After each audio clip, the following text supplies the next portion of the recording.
આજે જ સુપ્રીમ કોર્ટે રોડ રસ્તા પર રખડતા ઢોરો સામે પગલાં ભરવા માટે નિર્દેશ જારી કર્યો છે, પરંતુ સમસ્યા વધી રહી છે।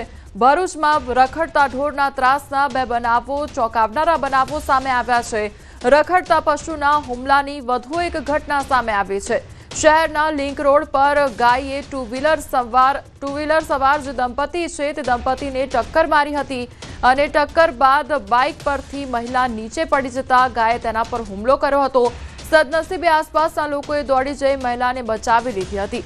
આખી ઘટના નજીકમાં લગાવેલા સીસીટીવી કેમેરામાં કેદ થઈ ગઈ છે।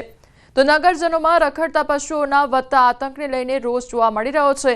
લોકો દ્વારા નગરપાલિકાને આ બાબતે તાત્કાલિક પગલાં લેવા અને લિંક રોડ સહિત શહેરના મુખ્ય માર્ગો પરથી રખડતા પશુઓને દૂર કરવાની માંગ ઉઠાવવામાં આવી રહી છે। ઢોરો મામલે આખરે સુપ્રીમ કોર્ટે મહત્વપૂર્ણ આદેશ જારી કર્યો છે। સુપ્રીમ કોર્ટે નિર્દેશ કર્યો છે કે હાઈવે રસ્તાઓ પરથી રખડતા પશુઓને હટાવો, સાથે જ હોસ્પિટલ, બસ સ્ટેન્ડ પરથી રખડતા શ્વાનોને પકડી નસબંધી કરીને શેલ્ટર હોમમાં રાખો। સુપ્રીમ કોર્ટે રખડતા શ્વાનો સંબંધિત કેસમાં ચુકાદો આપ્યો છે કે રાજસ્થાન હાઈકોર્ટનો નિર્ણય દેશભરમાં લાગુ થશે।